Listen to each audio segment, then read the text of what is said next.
Bismillahirrahmanirrahim. Assalamualaikum warahmatullahi wabarakatuh. Waalaikumsalam. Salam narasi perubahan. Ya. Salam. Eh, Pada kesempatan yang berbahagia ini kita telah hadir salah seorang perempuan yang menjadi figur, contoh dan teladan bagi anak-anak muda dan perempuan-perempuan di Nusa Tenggara Barat dan Indonesia pada umumnya gitu ya.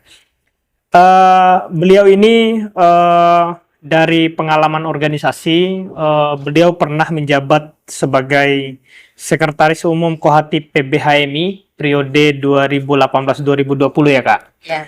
Kemudian beliau ini juga pernah di Komnas Perempuan ya, dan beliau ini juga pernah mendirikan LSM Ruang Perempuan NTB dan sekarang beraktivitas di Institut Kapal Perempuan ya.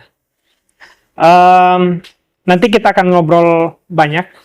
Kita sapa dulu Yunda kita gitu ya, Mbak Mutia gitu ya. Selamat datang di podcast NTB News Kak gitu. Selamat datang. Ya. Hadir di sini. Alhamdulillah. Di mana kabar Kak?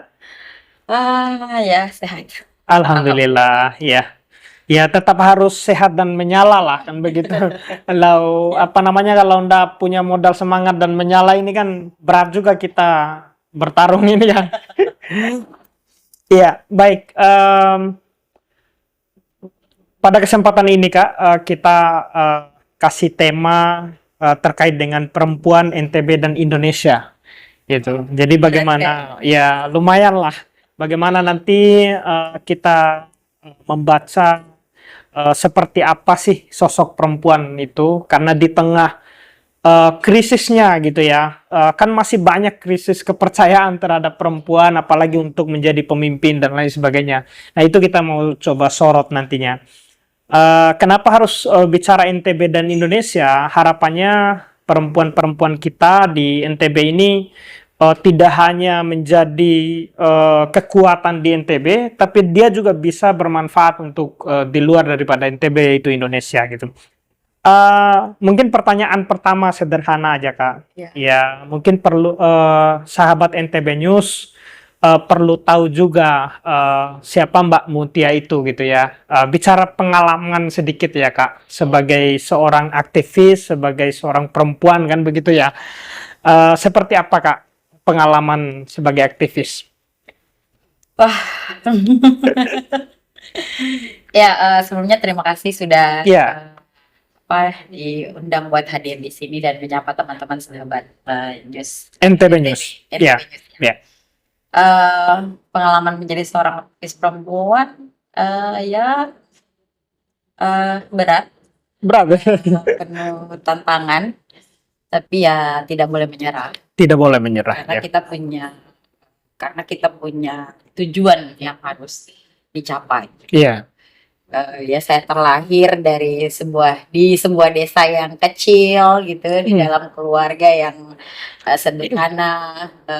Yang bisa saya bilang mereka adalah keluarga ya sederhana, tapi mendidik anak perempuannya sama dengan mendidik anak laki-laki. Jadi tidak pernah dibatasi soal akses, mau berpendidikan, mau beraktivitas di luar rumah, atau mau memberikan dampak kepada orang-orang di sekitar gitu. Jadi itulah yang sebenarnya membuat saya bertumbuh ya, bertumbuh menjadi perempuan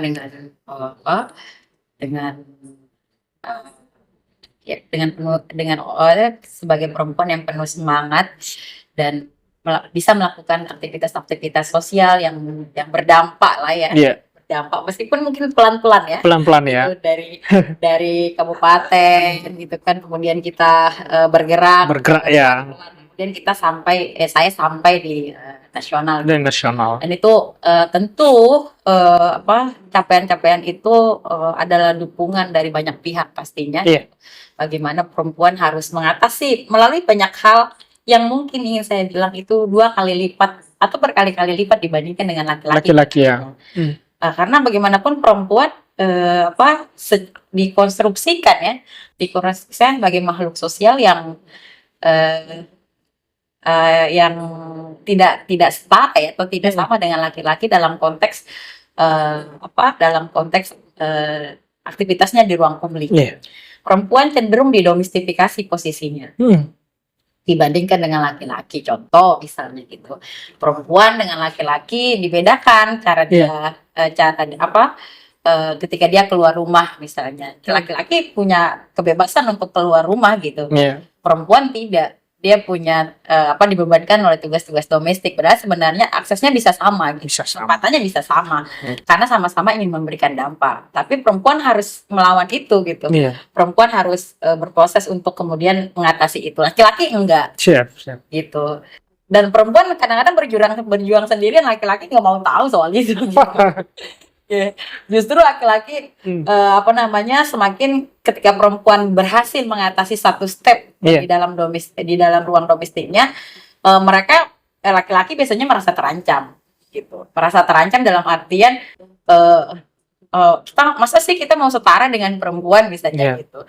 Kok bisa setara? Enggak kan gitu. Itu kan ada konstruksi agamanya, ada konstruksi sosialnya gitu. Jadi cara pandang itu mempengaruhi sebenarnya saya sebagai aktivis perempuan hari ini untuk melakukan perubahan-perubahan gitu. Nah, jadi itu pengalaman itu sebenarnya yang menggugat agensi saya sebagai perempuan. Agensi itu sebuah kesadaran diri saya sebagai perempuan bahwa perempuan punya masalah nih gitu. Perempuan ada masalahnya. Nah, ketika saya menyadari masalah itu, ya saya harus melakukan sesuatu nih. Saya harus melakukan sesuatu untuk bagaimana mengatasi masalah-masalah itu, bukan hanya untuk orang lain tapi untuk diri saya sendiri gitu. Nah, ketika agensi ini tergugat, akhirnya saya pelan-pelan mulai menapaki sedikit demi sedikit melawan cara pandang itu gitu ya. Yang memberikan pengertian kepada orang sekitar gitu ya, keluarga gitu. Dan ada kesempatan juga yang diberikan oleh organisasi saya gitu. Meskipun organisasinya masih ex officio ya. Nah, ketika ex officio sebenarnya ada ruang khusus perempuan, tetapi ruang khusus perempuan itu tidak kemudian membatasi perempuan itu untuk kemudian bisa mengambil ruang laki-laki. Makanya ketika waktu itu saya berhasil menjadi ketua cabang. Ketua umum cabang, bukan ketua umum hati gitu, karena ada ruang-ruang itu gitu. Jadi sedikit peran-peran lingkungan itu sangat mendukung ya. Kesempatan yang diberikan oleh organisasi itu juga mendukung gitu, sehingga tapi dukungan itu tidak bisa sampai kepada perempuan kalau perempuan tidak bisa menyadari bahwa dia punya masalah, dia harus menggugat dirinya sendiri untuk melawan masalah itu gitu. Nah, jadi setidaknya begitulah pengalaman saya jadi aktivis perempuan, sampai saya kemudian punya pengalaman menjadi salah satu relawan ya, relawan perempuan, bekerja sebagai petugas pengaduan Komnas Perempuan. Saya semakin berhadapan dengan banyak kasus-kasus kekerasan terhadap perempuan. Di situ saya bisa menemukan banyak sekali pelajaran ya, bagaimana membangun perspektif terhadap perempuan, melihat perempuan itu seperti apa, konteks dia dalam posisi perempuan dalam konteks pembangunan sosial, kemudian posisi perempuan dalam konteks kerentanannya sebagai perempuan gitu, perempuan yang memiliki interseksionalitas, misalnya dia perempuan miskin, tidak sekolah, kemudian orang tuanya juga miskin, nggak punya kesempatan, ada di pelosok. Posisi-posisi itu semakin menempatkan perempuan dalam menempatkan perempuan tertinggal dari pembangunan gitu. Nah, jadi ketika saya di Komnas Perempuan, pengalaman itu juga yang menguatkan perspektif saya untuk bagaimana melihat perempuan. Gitu.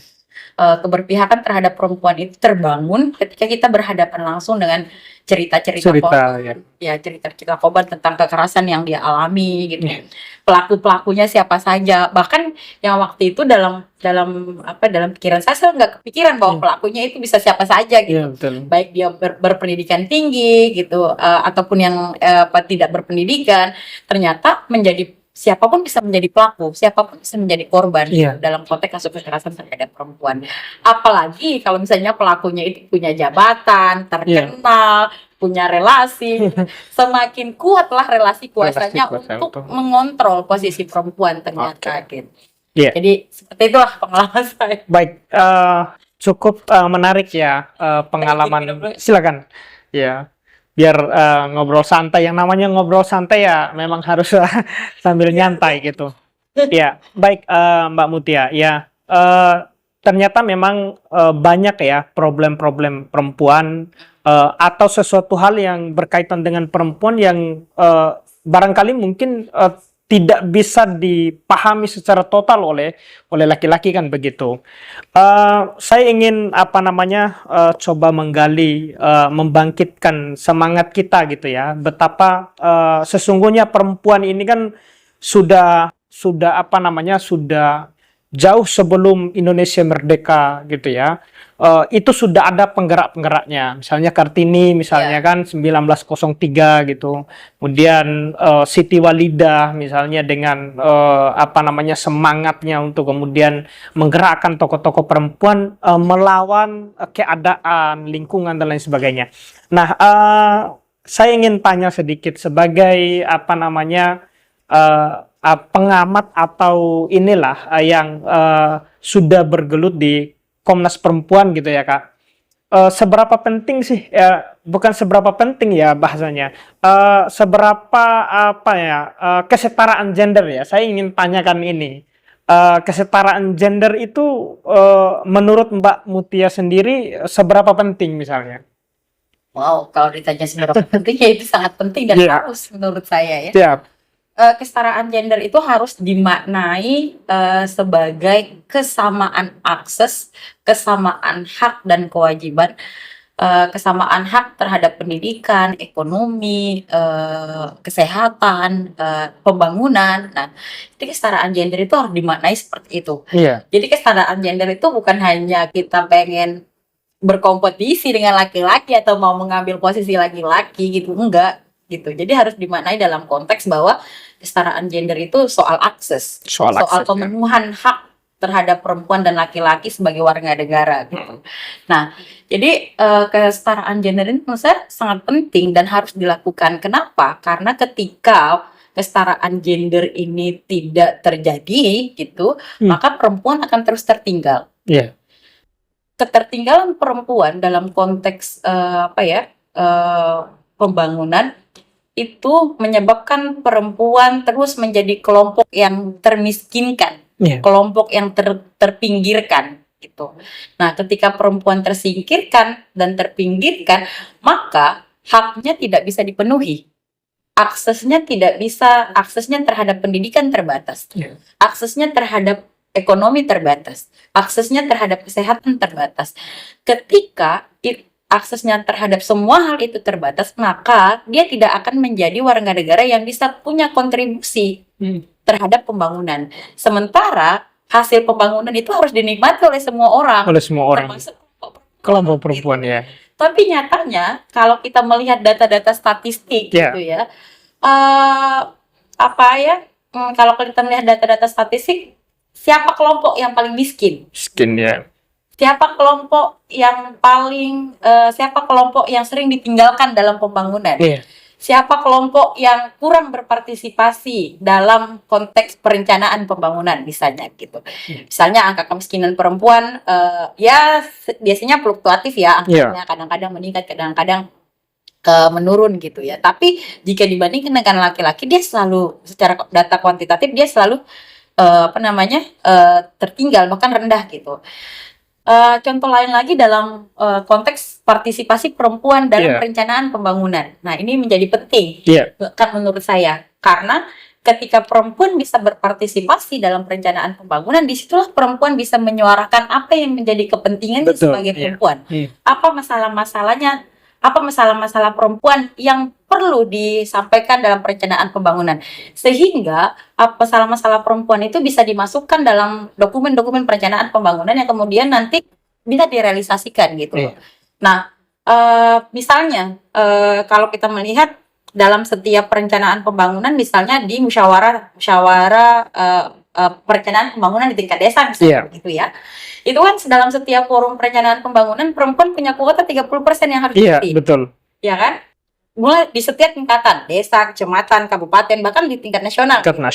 Nah, tapi keterlibatan perempuan seringkali hanya terbatas pada seremonial. Misalnya keterwakilan, soal keterwakilan. Perempuan misalnya ada 30% di situ, tapi siapa yang mewakilinya? Mm-mm. Biasanya kelompok-kelompok tertentu ya yang punya relasi-relasi dengan pemerintah desa. Betul. Tapi kelompok-kelompok marginal misalnya seperti perempuan miskin, kepala keluarga perempuan, purna migran, Betul. disabilitas itu tidak terlibat di dalam Tidak perencanaan terlibat pembangunan. gitu ya. Sehingga mereka tidak bisa menyampaikan itu apa yang menjadi masalah-masalahnya gitu.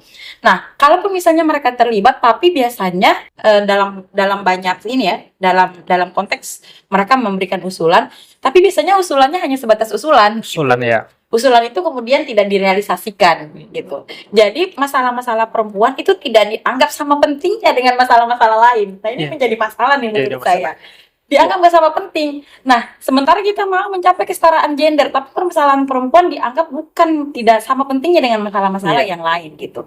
Itu kalau dalam perspektif pembangunan itu menjadi timpang. Menjadi timpang, ada ketimpangan ya. Sementara kesetaraan gender harus kita capai untuk bagaimana supaya perempuan bisa menikmati menikmati hasil pembangunan gitu. Iya, betul. Nah, jangan sampai perempuan terus dipinggirkan nih gitu. Pembangunan kita meningkat, ya. tapi ternyata kelompok perempuan rentannya jarang ditinggal gitu. ya. Okay. Nah, ini kan menjadi masalah juga gitu ya kalau sebuah perencanaan pembangunan itu meninggalkan perempuan gitu. Sementara kita sedang menuju kesetaraan gender. Gitu. Ya. Kalau dalam arahan presiden untuk Kementerian PPA itu kan itu menegaskan bahwa bagaimana supaya perempuan itu bisa terlibat dalam setiap perencanaan pembangunan. Dan ini mestinya diamini loh. Siap. Diamini oleh setiap stakeholder setiap stakeholder yang merencanaan itu gitu, yang melakukan perencanaan pembangunan. Oke.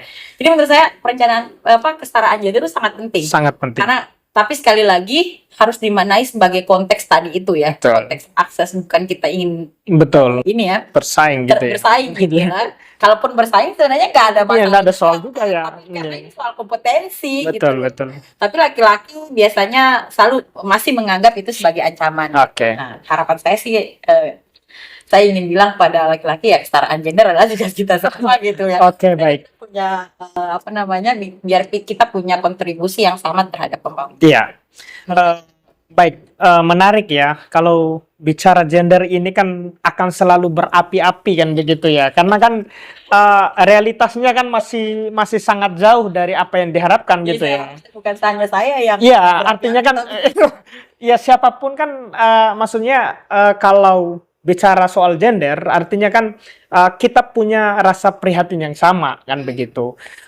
Karena itu tadi berangkat dari banyaknya kompleks persoalan-persoalan yang berkaitan dengan perempuan, maka kesetaraan itu perlu diterima oleh kebanyakan orang kan begitu. Bahkan pemerintah dan lain sebagainya, semua stakeholder itu tadi ya Mbak. Kemudian yang menarik saat ini kan kita banyak melihat catatan atau PR besar lah di daerah kita, bahkan di Indonesia pada umumnya.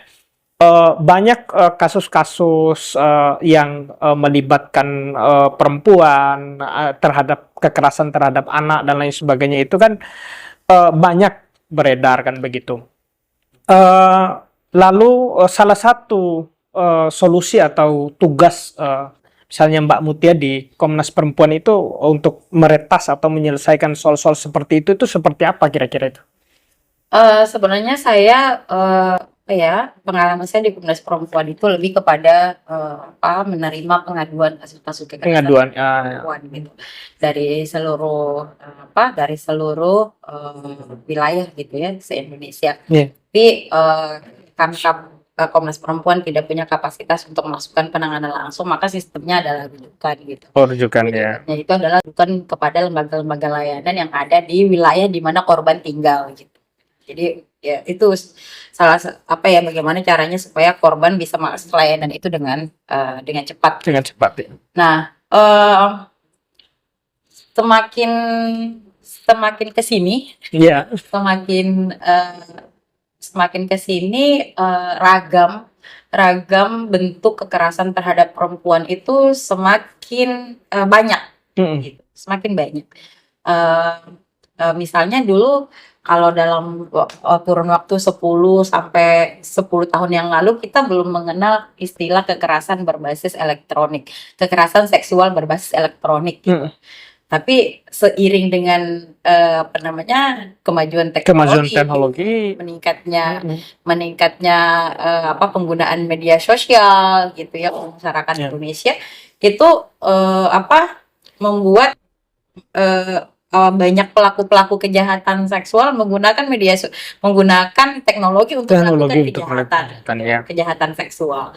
Nah, jadi semakin kesini memang semakin meningkat kasus-kasus kekerasan. Secara statistik, kalau kita melihat data catatan tahunan Komnas Perempuan, kalau kita melihat kasus itu kalau kita melihat kasus itu secara kuantitatif, kadang dia fluktuatif, kadang meningkat, kadang menurun. Tapi kalau kita mau melihat dalam kacamata kasus kekerasan terhadap perempuan, bahwa kasus-kasus yang tercatatkan itu adalah kasus-kasus yang dilaporkan.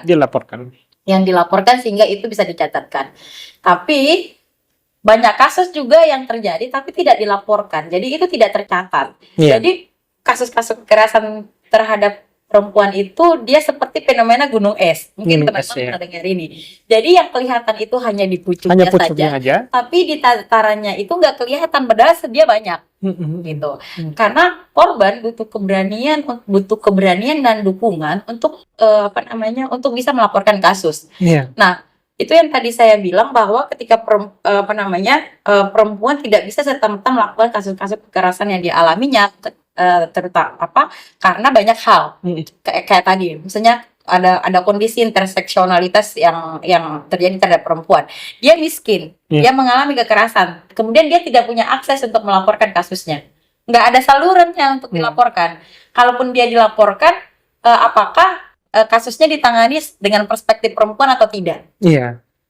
Kemudian lagi ada relasi kuasanya, misalnya pelaku punya hubungan kekerabatan lah dengan dengan aparat penegak hukum. Pelaku misalnya terkenal, dia pejabat atau segala macam. Itu berkali-kali lipat harus tantangannya untuk menyelesaikan kasus gitu.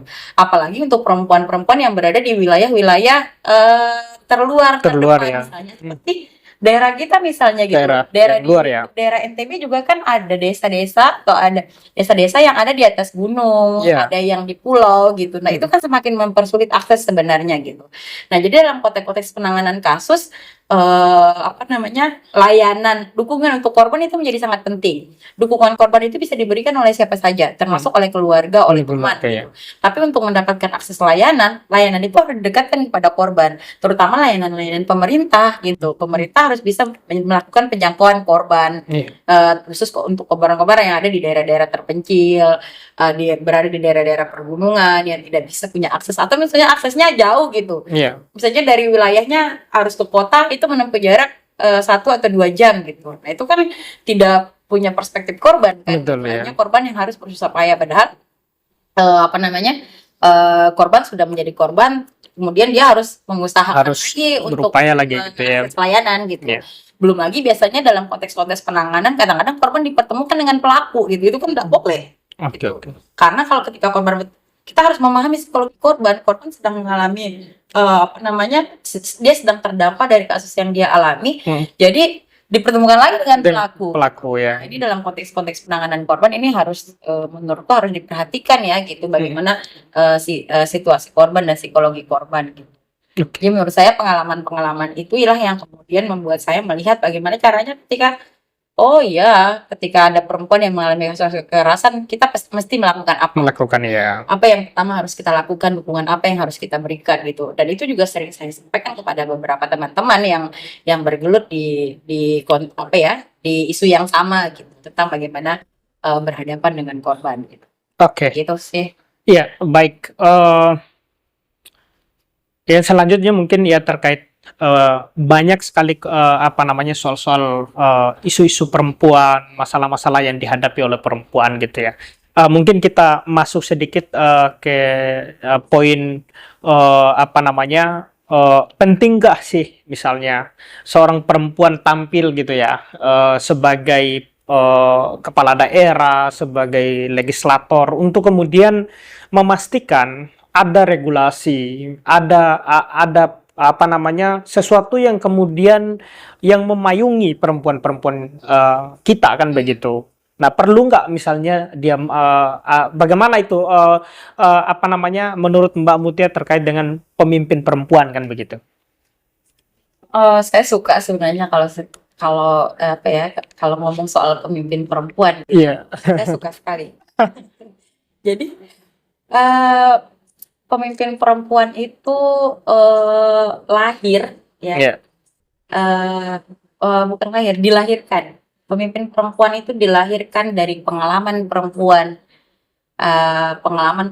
hidup. Misalnya saya perempuan punya pengalaman bagaimana saya hidup di tengah masyarakat yang beragam, bagaimana saya hidup dengan keluarga yang punya pendidikan, tidak membatasi Iya. saya untuk beraktivitas gitu. Jadi yang membuat saya akhirnya bisa beraktivitas di ruang publik lebih banyak gitu. Pengalaman-pengalaman itulah yang kemudian menuntun saya untuk bisa sampai sampai di mana saya sekarang gitu. Nah, pengalaman perempuan itu adalah pengetahuan yang harus diakui gitu, sama halnya dengan pengalaman laki-laki. Iya. Gitu. Jadi nggak bisa dibilang ketika saya punya pengalaman sebagai perempuan itu kemudian ditolak, nggak diakui karena nggak sama dengan pengalaman perempuan yang lain. Betul. Atau nggak sama dengan pengalaman laki-laki gitu. Jadi pengalaman perempuan itu adalah pengetahuan yang kemudian dari pengetahuan itu saya melakukan gerakan-gerakan, saya bergerak melakukan perubahan gitu. Jadi dari pengetahuan itu dia membangun perspektif yang kuat. Perspektif yang kuat itu membuat saya lahir sebagai pemimpin perempuan gitu. Iya. Nah, pemimpin perempuan itu membawa kepentingan perempuan sebenarnya. Iya, Kalau kita iya. bicara pemimpin Betul, perempuan, betul. ya, menurutku, Iya. gitu. Pemimpin perempuan itu membawa kepentingan perempuan, berpihak kepada perempuan, gitu. Nah, jadi kalau kita bicara pemimpin perempuan, ya apa yang dialami oleh perempuan itulah yang biasanya bisa menjadi aspirasi. Kita bawa sebagai aspirasi. Betul. Bagaimana pengalaman perempuan, pengalaman perempuan mengalami ketidakadilan, misalnya kekerasan perempuan yang dihadapinya, perencanaan pembangunan yang mereka tidak dilibatkan, kemudian akses mereka terhadap kesehatan terbatas, ruang-ruang publik untuk mereka menyampaikan aspirasi terbatas, aksesnya terhadap pendidikan terbatas, belum lagi kalau ditambah dengan biaya pendidikan yang mahal. Pendidikan itu bagi kelompok-kelompok rentan, bagi perempuan itu semakin membuat perempuan tidak punya akses terhadap itu gitu. Kemudian kita juga harus melihat kekerasan domestik yang dialami perempuan, KDRT misalnya begitu. Bagaimana juga ruang-ruang publik mendiskriminasikan perempuan, masih melihat sebagai perempuan yang keluar malam sebagai perempuan yang tidak baik-baik saja. Perempuan mendapatkan stigma gitu, perempuan dianggap lemah. Seringkali kalau perempuan keras dianggapnya itu terlalu mendominasi laki-laki gitu. Kadang-kadang kalau perempuan lemah lembut ternyata dimanfaatkan juga gitu, ya, untuk melakukan kekerasan gitu loh. Iya. Jadi pengalaman perempuan inilah yang mestinya oleh pemimpin perempuan itu menjadi aspirasi. Bawah di ruang-ruang pengambilan keputusan gitu. Nah, jadi menurutku penting nggak sih gitu? Ya sangat penting lah pastinya perempuan itu hadir di ruang publik gitu, terutama dalam forum-forum pengambilan keputusan. Forum-forum pengambilan keputusan di tingkat desa, kabupaten, sampai dengan nasional gitu. Apalagi kalau misalnya sampai menjadi wakil rakyat. Lebih kuat lagi lah itu. Lebih kuat lagi posisinya. Secara data kuantitatif, mungkin dari waktu ke waktu data menunjukkan bahwa keterwakilan perempuan di DPR gitu itu banyak. Betul. Banyak meningkat menurutku ya. Misalnya dari 5 jadi 10, jadi 6 itu meningkat gitu. Tapi pemenuhan kuota 30%-nya ya masih jauh lah ya. Belum juga. Itu kalau ruang di legislatif. Eksekutif misalnya ya. Eksekutif apalagi itu ya. Mati jabatan nggak melihat kompetensi. Betul ya. Itu lebih ke kedekatan politik. Padahal kalau kita melihat politik itu ya soal perubahan gitu. Betul. Soal perubahan gitu. Nah, jadi itu satu masalah yang berbeda menurutku ya. Tapi bicara kepemimpinan perempuan ya itu kalau menurut saya ketika perempuan misalnya secara data kuantitatif mereka meningkat, tapi let's see apakah apa yang disuarakan oleh perempuan itu adalah aspirasi perempuan. Apakah kebijakan-kebijakan yang didorong untuk dilahirkan itu berpihak kepada perempuan atau tidak? Ya, itu adalah kebijakan-kebijakan untuk kemajuan hidup perempuan, kesejahteraan hidup perempuan mestinya. Nah, dalam konteks itu kita harus memahami gitu bahwa ketika kita hadir di ruang-ruang publik untuk misalnya untuk menyuarakan pendapat, untuk mendorong kebijakan gitu, itu harus membawa aspirasi itu menurut saya. Karena kalau misalnya perempuan, aspirasi perempuan itu kemudian tidak dibawa dalam forum-forum pengambilan keputusan atau misalnya tidak didorong menjadi kebijakan, lagi-lagi perempuan tidak akan merasakan dampak hasil dari pembangunan. Dan banyak kebijakan-kebijakan diskriminatif yang justru itu tidak mendiskriminasikan gitu. Nah, ini keberpihakan ini oleh perempuan gitu, oleh pemimpin perempuan itu harus dibawa. Jadi akan bermakna dia kepemimpinan perempuan itu ketika apa yang disuarakan, apa yang didesakkan, dan apa yang dilahirkan dari kebijakan itu punya keberpihakan terhadap perempuan dan kelompok-kelompok rentan lainnya. Kita harus melihat dong perempuan-perempuan miskin, sebenarnya bukan perempuan miskin, perempuan-perempuan yang dimiskinkan. Tahu bahasa ya, perempuan-perempuan yang dimiskinkan. Karena dia miskinkan oleh sistem. Dia tidak lahir sebagai orang yang betul-betul miskin, tapi dia dimiskin oleh sistem, gak punya akses segala macam gitu. Dan ya kita harus melihat konteks juga perempuan kepala keluarga, perempuan purna migran, kelompok-kelompok disabilitas, apalagi kalau perempuan dengan disabilitas menurut saya. Jadi kepemimpinan perempuan itu sangat-sangat lekat dia dengan dengan bagaimana keberpihakan terhadap perempuan gitu. Jadi nggak bisa dilepaskan. Makanya kalau misalnya ada seorang perempuan yang jadi pemimpin sama sekali tidak memperhatikan kondisi-kondisi perempuan, menurutku itu bukan kepemimpinan perempuan. Menurut saya itu bukan pemimpin perempuan. Ya itu hanya pemimpin saja gitu. Menurut saya, jadi pemimpin perempuan itu ya seperti yang saya sampaikan. Iya, baik. Artinya kan kita juga perlulah lahir tokoh-tokoh perempuan atau apalagi ada yang mengisi di ruang-ruang legislatif, eksekutif, untuk menguatkan tanggung jawab atau peran-peran dalam melayani perempuan kan begitu. Karena kan kita melihat data BPS yang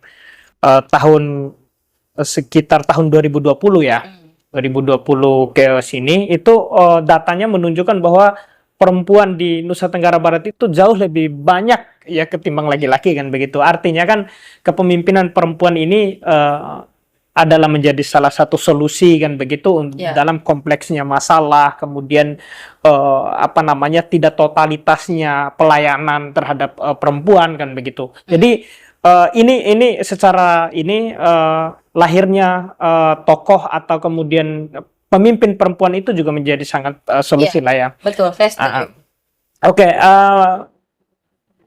Yang selanjutnya mungkin Mbak Mutia, dulu kan pernah membangun LSM Ruang Perempuan NTB gitu ya. Nah, kita bisa nggak kita kabarkan ke sahabat NTB News gitu ya terkait dengan apa saja sih tugas-tugas atau mungkin yang sudah dilakukan oleh LSM ini gitu ya? Jadi inisiatif ini sebenarnya kami kembangkan saya dan satu teman saya. Dulu sama-sama kami beraktivitas di Komnas Perempuan gitu. Jadi inisiatif ini kami kembangkan atas kegelisahan yang muncul. Apa sih yang bisa dilakukan untuk sesama perempuan? Apa ya bentuk dukungan-dukungan yang bisa kita lakukan gitu untuk sesama perempuan? Akhirnya karena pengalaman kami di Komnas Perempuan berhadapan dengan korban, kami kemudian mendirikan lembaga ini gitu. Nah, lembaga ini dia berfokus memang pada pada isu perempuan dan anak khususnya. Nah, lembaga ini di awal kami kembangkan untuk kemudian sebagai wadah untuk memberikan atau membagikan informasi dan pengetahuan terkait dengan bagaimana melakukan upaya pencegahan kekerasan terhadap perempuan, jika mengalami kekerasan terhadap perempuan apa yang mesti dilakukan, bagaimana dukungan-dukungan yang bisa diberikan oleh orang-orang terdekat korban ketika korban mengalami kekerasan gitu. Nah, jadi kemudian sampai akhirnya kami membuka layanan sih. Layanan ya. Jadi ada layanan dulu, awalnya kami karena untuk membuka layanan itu kita butuh sumber daya yang sudah terpikirkan. Terutama soal bagaimana perspektif terhadap korban gitu. Karena kalau sebuah layanan tidak punya perspektif terhadap korban, itu nanti tidak bisa menangani korban gitu. Jadi waktu itu menghimpun beberapa teman-teman yang ada di Sumbawa Barat, kemudian yang ada di wilayah lain. Untuk memberikan dukungan juga, tetapi mereka punya pengalaman di pengalaman ya, misalnya kayak konsultasi hukum itu kita layanannya nggak ada secara offline gitu. Jadi layanannya diberikan secara daring ya, untuk berkonsultasi apa yang mesti dilakukan korban setelah mengalami kasus, apakah dia butuh pendampingan dan lain-lain. Jadi itu didapatkan secara daring karena kebetulan untuk konsultan hukum kita adanya di Jakarta, bahkan sekarang dia ada di Tangerang gitu. Jadi itu bisa daring gitu. Kemudian kita aktif juga melakukan diskusi-diskusi kecil ya terkait dengan pengembangan kapasitas perempuan. Gitu. Misalnya sekali kami melakukan yang ini juga terkait dengan parenting bagaimana mengasuh dengan cinta waktu itu ya, dengan setara dan dengan cinta dan setara waktu itu. Jadi kita melihat bahwa misalnya ya di NTB misalnya begitu, kita melihat bahwa ada konteks bagaimana pendidikan keluarga itu seringkali diberikan hanya kepada ibu ya sebagai orang tua. Padahal orang tua itu ada banyak. Orang tua itu adalah orang yang bisa diartikan sebagai orang yang mengasuh anak. Jadi orang yang mengasuh anak itu kan bukan hanya ibu sebenarnya, tapi ada ayah. Ada ayah, biasanya ada nenek, ya kan? Kalau misalnya anak tidak tinggal bersama dengan ibunya atau ditinggal misalnya sebagai migran ke luar negeri gitu ya. Atau misalnya seorang anak lebih banyak berinteraksi dengan keluarganya daripada ibu bapaknya karena ibu bapaknya bekerja misalnya 24 jam terus kemudian mengambil libur di hari-hari tertentu. Jadi interaksi anak kan lebih banyak dengan keluarga selain ibu dan bapak gitu. Jadi waktu itu bagaimana kita melihat kondisi itu untuk bagaimana semua orang semua keluarga itu bisa memahami konteks bagaimana caranya mengasuh dengan cinta dan setara gitu. Jadi anak itu jangan dilihat sebagai investasi. Betul, iya. Maksudnya, anak ini nanti kalau saya didik begini nanti dia akan mengembalikannya kepada saya. Betul, iya. Jadi anak itu harus dilihat sebagai manusia yang punya potensinya sendiri-sendiri. Dia akan punya kehidupannya sendiri-sendiri. Gitu. Nah, meskipun maksud saya tapi tidak bisa dilepaskan kan memang dari misalnya bahwa dia punya orang tua gitu, ikatan keluarga itu nggak bisa dilepaskan memang. Tapi anak jangan dilihat sebagai investasi, sebagai barang. Ya, sebagai barang yang bisa misalnya yang harus selalu diarahkan gitu. Dia kan harus diasah kualitas berpikirnya, kualitas pengambilan keputusannya sejak kecil gitu. Jadi itu yang kemudian pernah kami lakukan. Kami menyasar kepada hal-hal seperti itu. Tapi sejauh ini memang kami lebih banyak membagikan pengetahuan terkait dengan pemberdayaan perempuan. Gitu. Baik, sangat menarik ya yang sudah dilakukan Mbak Mutia dan teman-teman gitu ya. Mudah-mudahan ini terus konsisten gitu ya, supaya kemudian perempuan-perempuan Indonesia, NTB gitu ya, merasa terlindungi gitu ya. Yang terakhir mungkin Mbak, terkait dengan semangat ini kan harus terus dipompa gitu ya. Iya betul. Keterlibatan perempuan di Indonesia ini tentu dengan angka 30% keterlibatan baik di legislatif maupun di ruang-ruang publik lainnya itu, saya pikir masih belum maksimal kalau kemudian dibandingkan dengan berbagai problem dan masalah perempuan yang ada di Indonesia saat ini gitu ya. Kira-kira motivasi apa yang Mbak Mutia ingin sampaikan ke perempuan-perempuan kita gitu ya, baik di NTB dan Indonesia gitu ya, supaya kemudian dia bisa menyemangati dirinya untuk kemudian terus baik memilih jalur-jalur politik, jalur akademisi, jalur swasta dan lain sebagainya gitu ya, supaya kemudian dia tetap hidup gitu loh Kak. Iya. Hmm. Apa ya? Mau bilang apa ya sebenarnya? Pengen bilang begini. Pengetahuan itu sangat penting. Iya. Pendidikan itu sangat penting. Baik formal ataupun non formal. Jadi pengetahuan itu bisa didapat lewat banyak sekali saluran. Jadi jangan berhenti untuk mendapatkan pengetahuan. Yeah. Jangan berhenti juga untuk mengejar pendidikan. Jangan berhenti juga melakukan kebaikan. Yeah. Karena kebaikan itulah yang juga akan menuntun kita untuk bagaimana membangun keberpihakan. Betul. Kepada kelompok-kelompok rentan, perempuan, disabilitas, dan kelompok rentan lainnya. Jadi dengan keberpihakan itulah kemudian kita bisa mendorong perubahan. Yeah. Perubahan-perubahan itu adalah tidak harus selalu perubahan-perubahan yang besar yang langsung berubah gitu. Betul. Perubahan-perubahan itu bisa dilahirkan dari mulai merubah cara berpikir kita terhadap perubahan-perubahan kecil yang bisa kita lakukan, khususnya mungkin untuk kepada diri kita sendiri ya, misalnya betul. Memulai memanfaatkan waktu dengan baik gitu ya, kemudian meningkatkan skill ya. Kalau sekarang kan dunia itu tidak lagi, mungkin memang tidak banyak berpaku pada angka-angka akademik gitu, tapi bagaimana skill-skill itu terus dipupuk dan dikuatkan. Pengembangan kapasitas itu juga menjadi sangat penting. Pengembangan kapasitas itu bisa didapatkan juga dari saluran-saluran yang banyak sekali gitu ya, apalagi dengan keterbukaan akses informasi, kemudian dengan dunia teknologi itu bisa didapatkan gitu. Kemudian dari pengembangan kapasitas itu kita membangun kepemimpinan. Kalau kita mau fokus pada menjadi pemimpin perempuan, maka bangun juga kepemimpinan perempuan itu gitu dengan tadi itu ya, pengalaman bagaimana pengalaman perempuan, kemudian bagaimana itu menjadi sebuah pengetahuan yang bisa didesakkan dalam forum pengambilan kebijakan, dan itu kemudian didorong untuk melahirkan sebuah kebijakan. Oke, baik. Ya, cukup bijak dan menarik sekali apa yang disampaikan oleh Mbak Mutia. Amin. Ya. Baik, sahabat NTB News, dapat kita berikan sebuah kesimpulan bahwa saya ingin mengulas kembali sebuah sejarah di mana tokoh-tokoh perempuan kita melakukan gerakan-gerakan perubahan, mulai dari dia merubah mindset, membangun gerakan, lalu kemudian menghidupkan generasi-generasi pada masanya.